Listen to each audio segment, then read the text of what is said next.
Imagine a system capable of analysing millions of people in an instant, determining who is a threat without significant human intervention. A system that decides the fate of thousands of people. This system exists, and it has a name. Lavender. In a world where AI is evolving at breakneck speed, it is now at the heart of armed conflicts.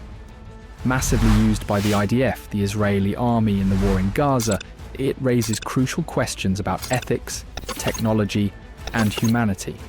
But when algorithms decide life or death, where does human responsibility lie?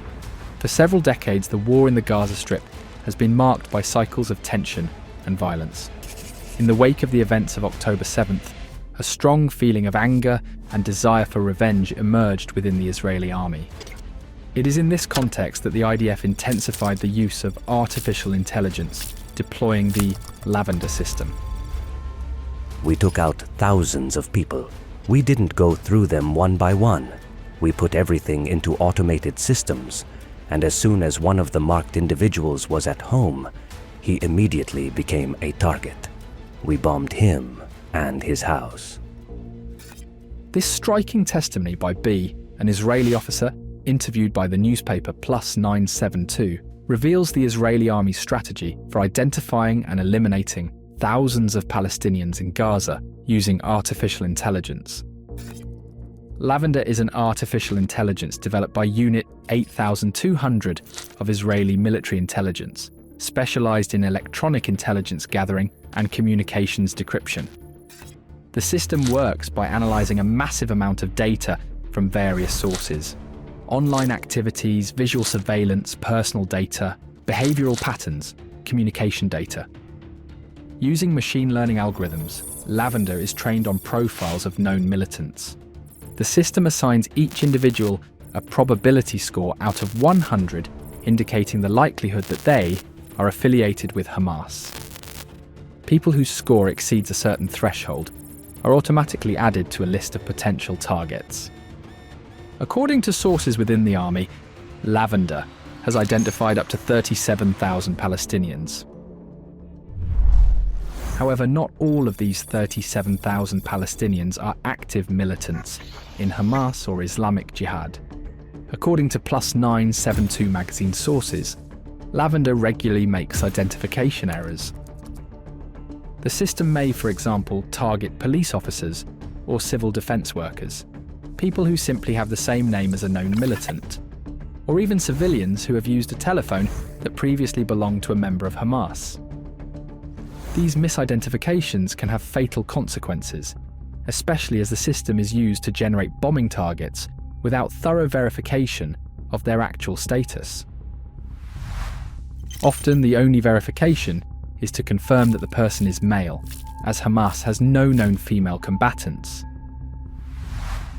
Officer B reportedly said, "I would invest 20 seconds for each target at this stage and do dozens of them every day. I had zero added value as a human, apart from being a stamp of approval." According to the Israeli army, Lavender would show an accuracy rate of 90%, which means that about 10% of targets may be incorrectly identified. At a time when public AIs like ChatGPT can't count the number of R's in the word strawberry, is it reasonable to let an AI decide the death of tens of thousands of people? Despite this significant margin of error and underlying doubts, strikes are often authorized without further verification, accepting the risk of innocent victims. And this is where Where's Daddy comes in. Where's Daddy is a system complementary to Lavender, designed to track in real-time individuals identified as targets. This system uses cell phone signals, GPS data, surveillance drones, and other technologies to locate targets. When the target is at a specific location, particularly at home, the system sends an immediate notification to the armed forces. Officer A reportedly said about this, "It's much easier to bomb a family's home. The system is built to look for them in these situations." However, Where's Daddy is not infallible. One of the major problems with the system is the latency between when the target is located and when the strike is executed. Between identifying a target's presence at home and the actual launch of the attack, several hours can elapse. During this time, the target may leave the premises. Due to this latency, strikes have been carried out on houses where the target was no longer present, causing the death of innocent civilians, often women and children.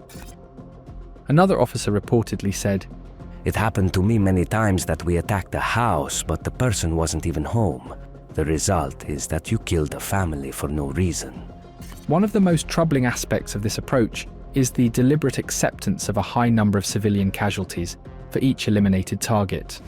For a simple Hamas militant, it was acceptable to kill up to 20 civilians as collateral damage. For more important targets, the Israeli army accepted up to 100 civilian deaths. B reportedly said, "We knew that we would kill over 100 civilians. For me, psychologically, it was unusual. Over 100 civilians. It crosses some red line." The combined use of lavender and Where's Daddy has had dramatic consequences on the civilian populations of Gaza. The ability to rapidly generate numerous targets has led to an intensification of bombings. By targeting individuals when they are at home, the strikes also affect their families and neighbours. This has led to the destruction of many homes and the death of entire families. Worse still, sometimes a target would give their phone to their child, wife, or a relative, so the airstrike would hit an innocent person. To save resources and increase the pace, the army often used unguided bombs, also called dumb bombs. Less expensive, but also less precise than guided smart bombs munitions, they cause considerable damage and can destroy a building that was not initially a target. Officer C reportedly said, "You don't want to waste expensive bombs on unimportant people. It's very expensive for the country and there's a shortage of those smart bombs." As of December 15th, 2024, there are approximately 45,000 deaths and 106,000 injured, according to local authorities. Other sources, such as the renowned journal The Lancet, put forward the number of 186,000 people deceased in July 2024, representing about 7 to 9% of Gaza's population, coldly murdered, the majority being women and children. Gaza has become uninhabitable. Over 85% of Gaza's population is said to have been displaced. 60% of the electricity distribution network destroyed, 68% of roads damaged, 63% of buildings destroyed, totally or partially.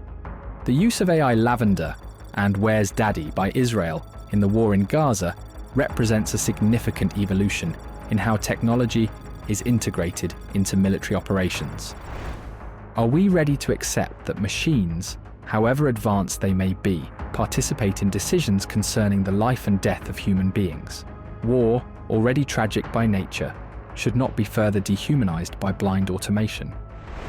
This video is based on detailed articles, notably from sources such as Plus 972 magazine, The Guardian. You will find the links in the description. If you found this video interesting, share it with your loved ones and on social media. Don't forget to subscribe, activate the notification bell, and support us on Patreon.